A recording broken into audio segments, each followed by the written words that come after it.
Hi students, how are you all. अगर आप 2025 में बोर्ड एग्जाम देने जा रहे हो सीबीएसई का, तो ये वीडियो आपके लिए। मैं सॉल्व कर रही थी आपके लिए सीबीएसई 2024 बोर्ड एग्जाम के केमिस्ट्री क्वेश्चंस। तो सेक्शन ए के जो फर्स्ट 9 क्वेश्चंस है एमसीक्यूज, वो सॉल्व कर चुकी हूँ मैं, और वो वीडियो पब्लिश भी हो चुकी है। आप ये वाली वीडियो पहले देख लो, उसके बाद ये वाली वीडियो देखो, तो कंटिन्यूटी रहेगा। तो आज की वीडियो में हम आगे की क्वेश्चन सॉल्व करेंगे 10 to 16। तो देखिए 10th question I have already written, और ये क्वेश्चन क्या है, during electrolysis of aqueous solution of sodium chloride. ये आपके ऑप्शंस है, hydrogen is liberated at cathode, sodium is formed at cathode, O2 is liberated at anode, Cl2 gas is liberated at the cathode। तो इनमें से आपको correct option choose करना है। अभी देखो इलेक्ट्रोलिसिस हो रही है, बाहर से इलेक्ट्रिक करंट आ रहा है, और इलेक्ट्रोलाइटिक सेल में जो आपके आयंस है positively charge as well as negatively charge ions है प्रेजेंट इलेक्ट्रोलाइट के, जो कि सोडियम क्लोराइड है, सोडियम प्लस आयन है, Cl माइनस आयन है। साथ में ये मोल्टेन सोडियम क्लोराइड नहीं है, एक्वस सॉल्यूशन है सोडियम क्लोराइड का, तो इसमें वाटर भी प्रेजेंट है, और वाटर का भी ऑक्सीडेशन रिडक्शन हो सकता है। जैसे कि आपको पता है कि कैथोड जो है नेगेटिव इलेक्ट्रोड होते हैं, और एनोड जो है पॉजिटिव इलेक्ट्रोड होते हैं। तो कैथोड में कौन जाएगा, कैथोड में जाएगा पॉजिटिवली चार्ज आयंस, और एनोड में कौन जाएगा, एनोड में जाएगा नेगेटिवली चार्ज आयंस। तो अभी हमें डिसाइड करना है कैथोड में क्या बनेगा, एनोड में क्या बनेगा, इनमें से कौन सा ऑप्शन आपका करेक्ट होगा। तो पहले मैं आपको दिखा देती हूँ पहले कि क्या क्या चीज प्रेजेंट है इलेक्ट्रोलाइटिक सेल में। सोडियम क्लोराइड से Na+ आयन और Cl- आयन प्रेजेंट है, और वाटर भी यहाँ पे प्रेजेंट है, एक्वस सॉल्यूशन है। पहले हम देखते हैं कि वाटर का ऑक्सीडेशन होने से क्या बनना चाहिए, और वाटर का रिडक्शन होने से क्या बनना चाहिए। तो पहले देखिए वाटर का अगर ऑक्सीडेशन होती है, आपको पता है ऑक्सीडेशन मतलब इलेक्ट्रॉन लूज होना चाहिए, और रिडक्शन मतलब इलेक्ट्रॉन गेन होना चाहिए।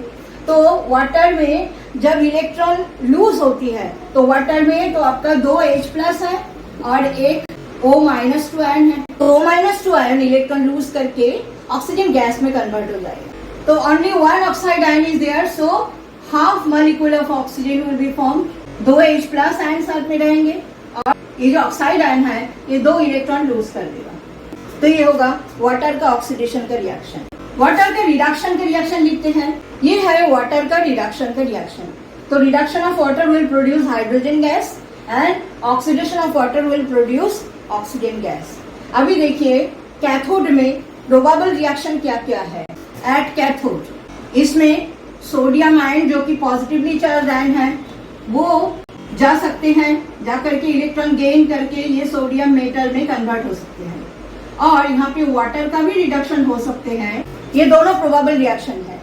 ये दोनों प्रोबेबल रिएक्शन में से कौन सा रिएक्शन होगा वो डिपेंड करेगा रिडक्शन पोटेंशियल वैल्यूज के ऊपर। तो मैं साथ ही साथ रिडक्शन पोटेंशियल वैल्यू भी यहाँ पे आपको लिख ही देती हूँ, इसी से ही आपको पता चल जाएगा कि रिडक्शन पोटेंशियली किसका होगा।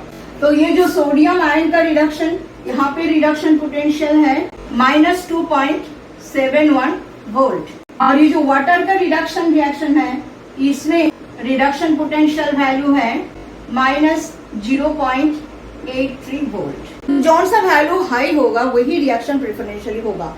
तो दोनों वैल्यू में से आप देख पा रहे हो, ये जो वैल्यू है -0.83 volt, it is greater than -2.71 volt. So cathode में वाटर का रिडक्शन होगा, और कैथोड में हाइड्रोजन गैस का लिबरेशन होगा। तो एक ऑप्शन हमें करेक्ट मिल चुका है, जो कि नंबर ए। अभी हम देख लेते हैं बी सी डी में से कोई करेक्ट ऑप्शन है क्या। बी में बोल रहा है कि sodium is formed at the cathode, ये तो नहीं है, हमने देख ही लिया कैथोड में sodium will not be formed. So ये वाला ऑप्शन आपका क्रॉस कर दो। इसके बाद है एनोड में, अभी जाना पड़ेगा। अभी एनोड का रिएक्शन सभी हम देख लेते हैं। आपको पता है कि एनोड में ऑक्सीडेशन होते हैं। तो यहाँ पे देखो नेगेटिवली चार्ज आयन इलेक्ट्रोलाइट में से एक Cl- है, और वाटर है जिसका ऑक्सीडेशन हो सकते हैं। तो हम दोनों रिएक्शन लिख करके ऑक्सीडेशन पोटेंशियल वैल्यू लिख लेते हैं। तो ये देखिए एनोड के जो प्रोबेबल रिएक्शंस है उनमें से एक हमने लिखा है कि Cl- का ऑक्सीडेशन होकर के Cl2 गैस बन सकती है यहाँ पे, और ये ऑक्सीडेशन पोटेंशियल वैल्यू है -1.36 वोल्ट। अब वाटर का भी ऑक्सीडेशन हो सकता है, वो भी लिख लेते हैं। ये है वाटर का ऑक्सीडेशन का रिएक्शन जिसमें ऑक्सीजन गैस का फॉर्मेशन होगा। आप ई नॉट ऑक्सीडेशन वैल्यूज कंपेयर करो, देखा जाए तो दोनों वैल्यू बहुत ही क्लोज है, बल्कि वाटर का oxidation potential value Cl minus का ऑक्सीडेशन पोटेंशियल वैल्यू से थोड़ा सा हाई ही है। ठीक है, तो यही रिएक्शन तब होना चाहिए था, वाटर का ही ऑक्सीडेशन होना चाहिए था और एनोड में हमें ऑक्सीजन गैस मिलना चाहिए था। लेकिन ये जो रिएक्शन है, ये रिएक्शन काइनेटिकली बहुत ही स्लो है, मतलब बहुत ही स्पीड इसकी स्लो है और इसके होने के लिए हाई वोल्टेज की जरूरत पड़ता है, जिसको हम बोलते हैं ओवर वोल्टेज। तो दैट इज वाई ये रिएक्शन नहीं होते हैं, ये वाला रिएक्शन होता है, Cl माइनस का ऑक्सीडेशन होता है और क्लोरीन गैस हमें एनोड में मिलते हैं। तो दैट मीन्स एनोड का रिएक्शन का हमें पता चल गया है, O2 is not liberated at the anode, so ये वाला ऑप्शन क्रॉस है, और Cl2 is liberated at cathode, ये तो है ही नहीं। सो कौन सा ऑप्शन आपका करेक्ट होगा, जो हमने पहले टिक कर दिया, option A, H2 is liberated at cathode, यही आपका करेक्ट ऑप्शन है।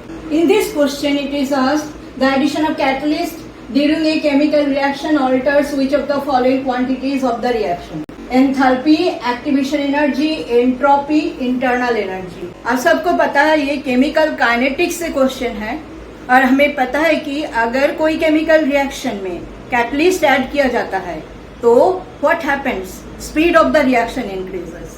Speed of the reaction increases means rate of the reaction increases. Now, how come the rate of the reaction increases by the addition of the catalyst? It is because जब आप catalyst add करते हो तो potential energy barrier जो है कम हो जाते हैं, मतलब एक्टिवेशन एनर्जी जो कि चाहिए रिएक्टेंट मॉलिक्यूल्स के जो एनर्जी है वो एक सर्टेन मिनिमम एनर्जी लेवल तक जाना चाहिए, तभी उनका कॉलिशन से प्रोडक्ट मॉलिक्यूल का फॉर्मेशन होते हैं, मतलब केमिकल रिएक्शन हो पाता है। जो सर्टेन लेवल तक रिएक्टेंट्स की एनर्जी पहुंचना चाहिए ताकि उनका कॉलिशन से प्रोडक्ट मॉलिक्यूल का फॉर्मेशन हो, वो बैरियर को कहा जाता है थ्रेशोल्ड एनर्जी। अगर रिएक्टेंट्स की एनर्जी कम है तो उनको कुछ एडिशनल अमाउंट में एनर्जी एब्जॉर्ब करके अपना एनर्जी थ्रेशोल्ड एनर्जी के साथ इक्वल या तो उससे ज्यादा कर लेना पड़ता है।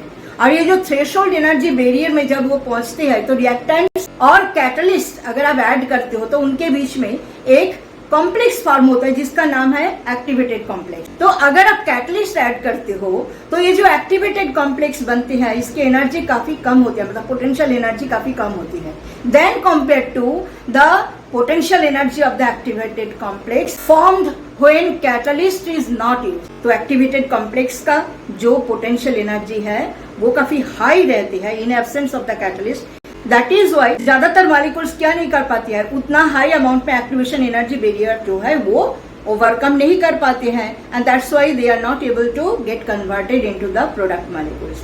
एंड सो कैटलिस्ट ऐड करने से क्या फायदा रहते हैं, एक्टिवेशन एनर्जी बैरियर लो हो जाती है। मैं आपको इसको डायग्राम बना के दिखा देती हूँ। तो देखिए ये आपका डायग्राम है, इसमें potential energy versus reaction coordinate. Reaction coordinate और कुछ नहीं है, path of the reaction diagram plot किया गया है। तो ये रिएक्टेंट्स है, इनका पोटेंशियल एनर्जी आप देख पा रहे हो, और ये प्रोडक्ट्स है, इनका पोटेंशियल एनर्जी आप देख पा रहे हो जो कि रिएक्टेंट के कंपैरिजन में काफी कम है। तो यहाँ पे रिएक्टेंट्स ये अपना एनर्जी थ्रेशोल्ड लेवल तक जब बढ़ा लिया तो एक्टिवेशन एनर्जी ये आपका EA से रिप्रेजेंट किया है मैंने, ये वाला लाइन जो है ये आपका एक्टिवेशन एनर्जी EA है, और ये जो डॉटेड लाइन है ये डॉटेड लाइन से मैंने दिखाया कि एक्टिवेटेड कॉम्प्लेक्स ये जो फॉर्म हो रहा है इसका पोटेंशियल एनर्जी काफी कम है। सपोज कि दो रिएक्टेंट है A और B और C जो है यहाँ पे कैटलिस्ट है, तो फर्स्ट स्टेप में क्या होगा, A और B के बीच में एक लूज बॉन्ड का फॉर्मेशन होगा और A और C, B और C के बीच में भी एक लूज बॉन्ड का फॉर्मेशन होगा। यही आपका एक्टिवेटेड कॉम्प्लेक्स है जो कि अनस्टेबल है। ये तुरंत ही डिकम्पोज कर जाते हैं और मोर स्टेबल प्रोडक्ट मॉलिक्यूल में कन्वर्ट हो जाते हैं, जहां पर A और B के बीच में बॉन्ड फॉर्मेशन हो जाते हैं और कैटलिस्ट का रीजेनरेशन हो जाती है। यही है यहाँ पे थ्योरी। सो करेक्ट ऑप्शन हमारा ऑप्शन बी होगा। केमिकल काइनेटिक्स से क्वेश्चन है, for the elementary reaction P getting converted to Q। Elementary reaction मतलब एक ही स्टेप में रिएक्शन हो रहा है। Rate of disappearance of P increases by a factor of 8 upon doubling the concentration of P। Order of the reaction आपको पूछा गया है, तो इस तरह से इसको सॉल्व करते हैं। ऑर्डर हमें नहीं पता, तो ऑर्डर को सपोज हम एन सपोज कर लेते हैं, तो रेट लॉ हम क्या लिखेंगे, इसका रेट लॉ लिखेंगे, rate will be proportional to then concentration of reactant to the power N. ये जो कॉन्सेंट्रेशन का पावर है इसी को ही तो हम ऑर्डर बोलते हैं, तो ये हमने एन सपोज कर लिया। तो रेट इज इक्वल टू तब क्या होगा, रेट कांस्टेंट के into P to the power N. अब देखो जब पी का कॉन्सेंट्रेशन को डबल किया गया है तो रेट जो है 8 टाइम्स इंक्रीज हो रही है, तो दैट मीन्स जो रेट है वो 8 टाइम्स इंक्रीज हो रहा है।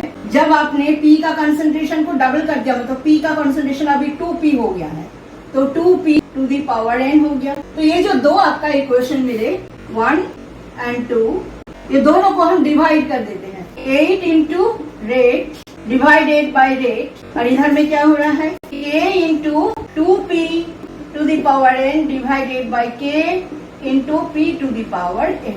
अभी रेट कैंसिल हो गया, k कैंसिल हो गया, तो 8 इज इक्वल टू तब क्या हो गया 2p by p whole to the power n। तो p कैंसिल हो गया और ये आपका आ गया 2 to the power n।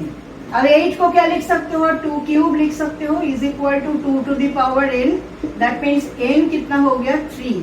So order of the reaction आपका हो गया 3। So which option is correct, option A is the correct option here. अब हम सॉल्व करेंगे असर्शन रीजन टाइप का क्वेश्चन 13 से लेकर के 16 तक।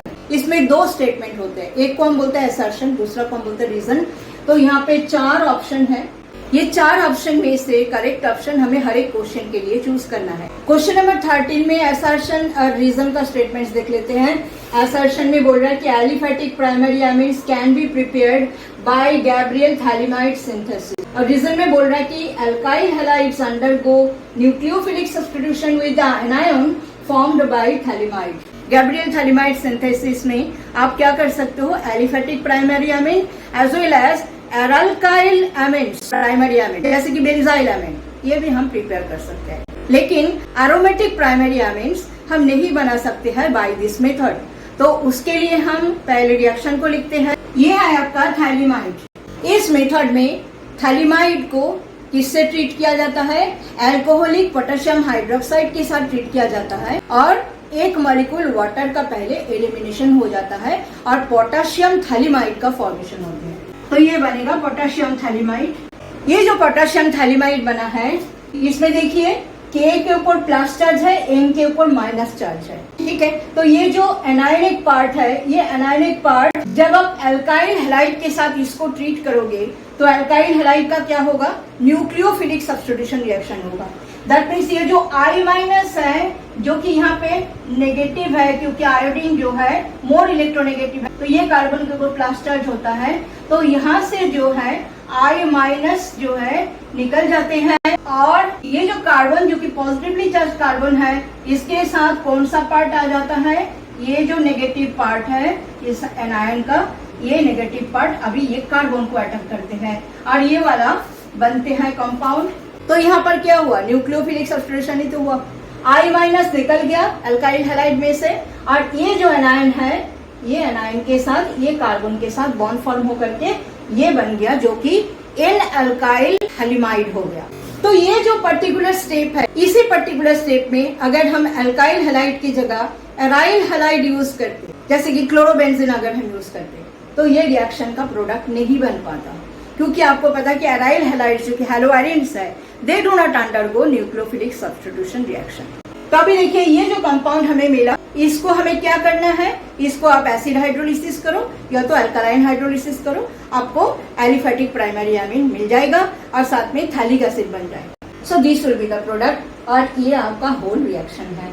तो यहाँ पे आप देखिए असर्शन वाला स्टेटमेंट तो करेक्ट है ही है, एंड इसके लिए रीजन भी सही है, और रीजन जो है असर्शन का करेक्ट एक्सप्लेनेशन भी है। तो कौन सा ऑप्शन हमें चूज करना है, तो यहाँ पे option A will be the correct option. अब क्वेश्चन नंबर 14 में देखिए क्या बोल रहा है, बायोमोलिक्यूल से ये वाला असर्शन रीजन क्वेश्चन है। असर्शन में बोल रहा है uracil base is present in DNA, और रीजन में बोल रहा है डीएनए अंडरगो सेल्फ रेप्लिकेशन। तो इसमें देखिए पहले हम जानते हैं कि ये जो डीएनए आरएनए है क्या, ये न्यूक्लिक एसिड है। दो टाइप का न्यूक्लिक एसिड हो सकते हैं, डीएनए और आरएनए। न्यूक्लिक एसिड में जो कंपोनेंट्स होते हैं वो क्या क्या, शुगर, एक हेटेरोसाइक्लिक नाइट्रोजनस बेस और एक फॉस्फोरिक एसिड यूनिट। तो बेस जो है दो टाइप का हो सकते हैं, एक तो है प्यूरिन बेस और एक है पायरिमिडिन बेस। अब हम लिखते हैं कि प्यूरिन बेस क्या क्या है, पायरिमिडिन बेसेस क्या क्या है। सो ये है प्यूरिन्स एंड पायरिमिडिन्स।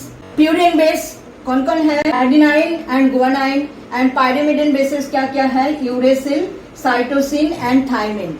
अब जो डीएनए है और आरएनए है, इनमें जो प्यूरिन बेसेस है वो सेम ही होते हैं, एडेनाइन एंड गुआनाइन।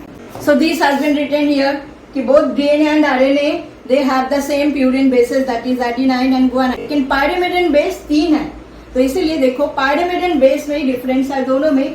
जो डीएनए है, डीएनए में साइटोसिन एंड थायमिन, ये 2 पायरिमिडिन बेस है। सो डीएनए में मैंने लिख दिया कि साइटोसिन एंड थायमिन ये 2 पायरिमिडिन बेस है, और आरएनए में क्या है, यूरेसिल एंड साइटोसिन। सो यहाँ पे स्टेटमेंट पे लिखा है uracil base is present in DNA, ये गलत है। यूरेसिल बेस किस में प्रेजेंट है, आरएनए में प्रेजेंट है। और डीएनए अंडरगो सेल्फ रेप्लिकेशन, ये तो सबको पता है कि डीएनए का सेल्फ रेप्लिकेशन होती है, और डीएनए जो है सेल डिवीजन के टाइम में 2 आइडेंटिकल कॉपीज अपना बना देते हैं, 2 सेल में उसको पास कर देते हैं। तो यहाँ पे जो रीजन है वो तो सही है, ये ट्रू है, लेकिन uracil base is present in DNA ये फॉल्स है। तो कौन सा ऑप्शन यहाँ पे करेक्ट होगा, ये जो नंबर डी है वो करेक्ट होगा। A is false but R is true.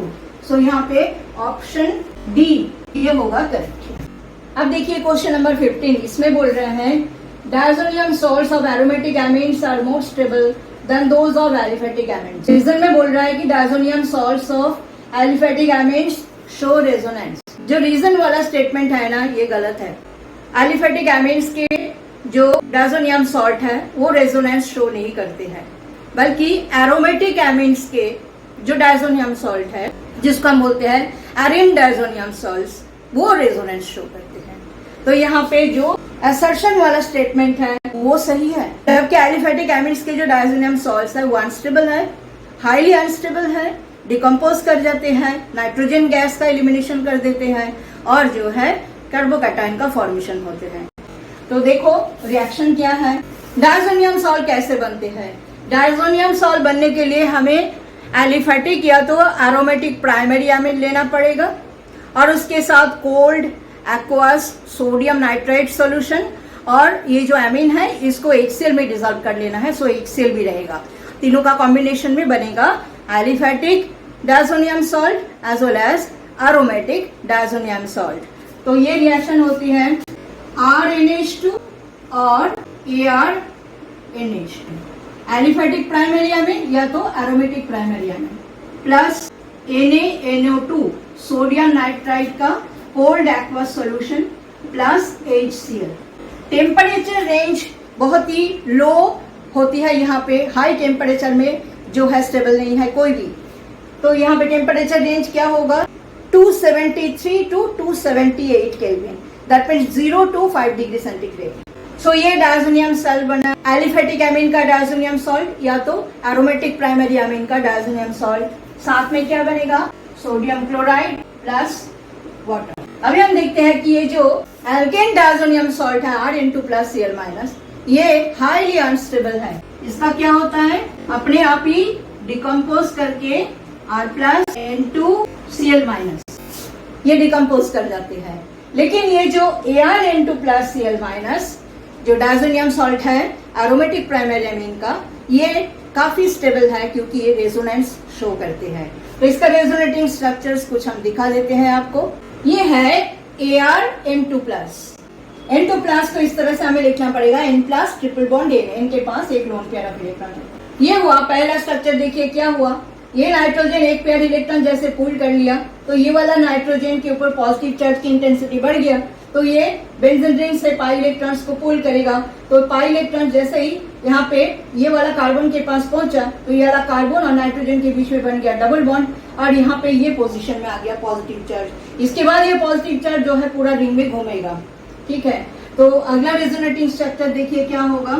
जैसे ये कार्बन अभी पॉजिटिवली चार्ज हो गया, तो ये इलेक्ट्रॉन अभी ये कार्बन के पास आएगा, ये होगा आपका स्ट्रक्चर। यहाँ पे आ जाएगा अभी प्लस चार्ज, फिर अगला रेजोनेटिंग स्ट्रक्चर ये होगा, ये इलेक्ट्रॉन यहाँ आएगा और ये आपका नेक्स्ट रेजोनेटिंग स्ट्रक्चर यहाँ पे प्लस चार्ज, तो ये आपका बॉन्ड, ये bond, double bond in. Next क्या होगा, नेक्स्ट ये इलेक्ट्रॉन यहाँ पर आएगा और ये इलेक्ट्रॉन यहाँ आएगा। So this is the last structure. तो ये रेजोनेटिंग स्ट्रक्चर्स है एरिन डायज़ोनियम सॉल्ट का, और due to resonance only it is more stable. तो अब देखिए ऑप्शन कौन सा सही आएगा। Diazonium salts of aromatic amines are more stable than those of aliphatic amines, ये तो ट्रू हो गया। और ये जो diazonium salt of aliphatic amines show resonance, ये गलत हो गया। सो ऑप्शन सी में देखिए A is true, R is false, ये ऑप्शन ही हमारा सही होगा, ऑप्शन सी। अब देखिए असर्शन रीजन के लास्ट क्वेश्चन में हम आगे, इसमें असर्शन स्टेटमेंट देखिए, para nitroaniline is a weaker base than para toluidine, और रीजन में है the electron withdrawing effect of nitro group in para nitroaniline makes it a weaker base. अब बेस कौन है, एसिड कौन है, आपको पता है। अकॉर्डिंग टू लिविस, बेस वो है जो कि इलेक्ट्रॉन पेयर डोनेट कर सकते हैं, और एसिड वो है जो कि इलेक्ट्रॉन पेयर एक्सेप्ट कर सकते हैं। तो यहाँ पे उसी थ्योरी के मुताबिक हमें बेसिक प्रॉपर्टी को देखना है। तो पहले हम दोनों का स्ट्रक्चर बनाते हैं, और उसके बाद रीजन आपको बताते हैं, और उसके बाद ऑप्शन को चूज करते हैं। ये है पैरा नाइट्रोएनिलीन। अब पैरा नाइट्रोएनिलीन में ये जो NO2 ग्रुप है, NO2 group has both -R and -I effect. अब -I इफेक्ट तो आपको पता ही है, इलेक्ट्रॉन खींचते हैं, इलेक्ट्रॉन अपने तरफ पुल करते हैं, उसको हम बोलते हैं -I इफेक्ट। -R इफेक्ट क्या है, रेजोनेंस इफेक्ट। उसका मतलब इलेक्ट्रॉन इसके ऊपर फ्लो होकर के आएगा। जैसे देखो ये जो नाइट्रोजन के ऊपर लोन पेयर है, ये लोन पेयर जैसे नाइट्रोजन यहाँ पे डोनेट करेगा, फ्लो होने के लिए दे देगा, ये पाई इलेक्ट्रॉन्स यहाँ पे आ जाएगा। एक दो रेजोनेटिंग स्ट्रक्चर मैं आपको दिखा देती हूँ। यहाँ पे आ गया नेगेटिव चार्ज, इन दोनों के बीच में बन गया डबल बॉन्ड, NH2, N के ऊपर आ गया प्लस चार्ज। ये फर्स्ट स्ट्रक्चर है।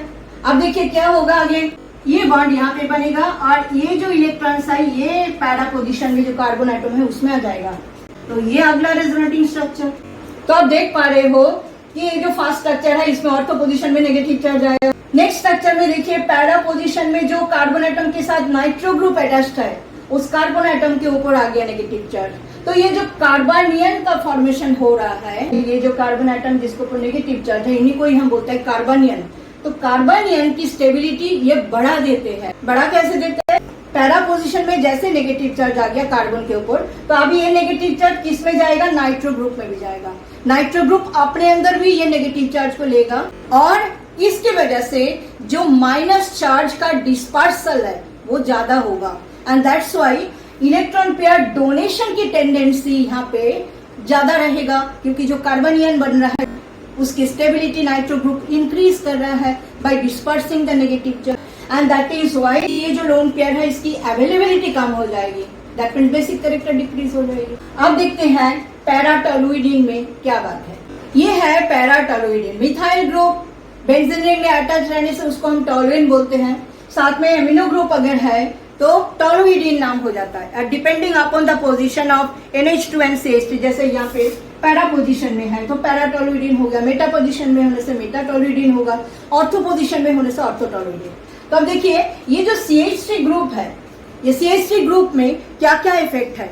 CH3 ग्रुप का आपको पता है it is an alkyl group. Alkyl group का क्या है, प्लस आई इफेक्ट है, पॉजिटिव इंडक्टिव इफेक्ट, मतलब इलेक्ट्रॉन डोनेटिंग इंडक्टिव इफेक्ट। साथ ही में CH3 ग्रुप का एक और इफेक्ट भी है, वो है हाइपर कंजुगेशन।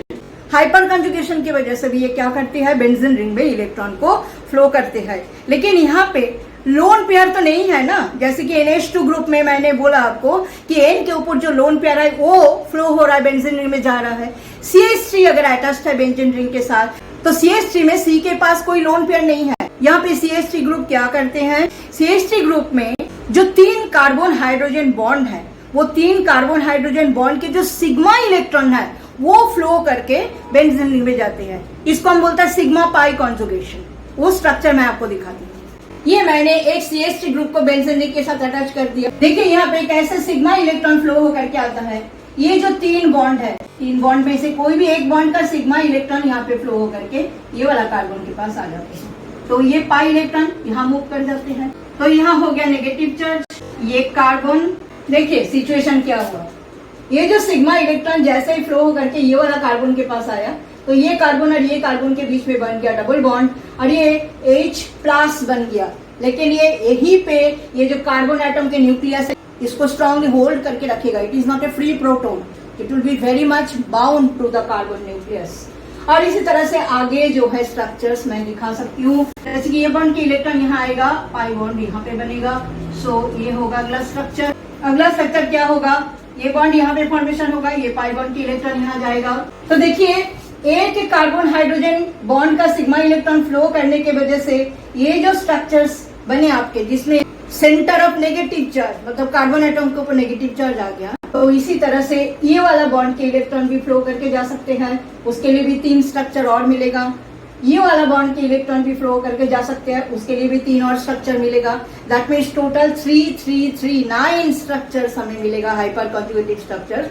तो ये जो हाइपर कॉन्जुगेटिव इफेक्ट है, इसके वजह से भी ये क्या करती है, CH3 ग्रुप क्या करते हैं, बेंजीन रिंग में इलेक्ट्रॉन को डोनेट करती है। और इसका प्लासाई इफेक्ट भी है, जिसके वजह से भी ये इलेक्ट्रॉन डोनेट करती है। और बोथ दिस इफेक्ट्स नाइट्रोजन के ऊपर इलेक्ट्रॉन डेंसिटी को इंक्रीज कर देते हैं। दैट मीन्स नाइट्रोजन का इलेक्ट्रॉन डोनेटिंग टेंडेंसी को इंक्रीज करके इसके बेसिक कैरेक्टर को इंक्रीज कर देते हैं। तो जो हमारा असर्शन वाला स्टेटमेंट है, para nitroaniline is a weaker base than para toluidine, it is the correct statement. और रीजन में जो बोल रहा है, electron withdrawing effect of NO2 group in para nitroaniline makes it a weaker base, ये भी सही है और यही इसका करेक्ट एक्सप्लेनेशन भी है। सो कौन सा ऑप्शन तब करेक्ट होगा, ऑप्शन ए करेक्ट होगा।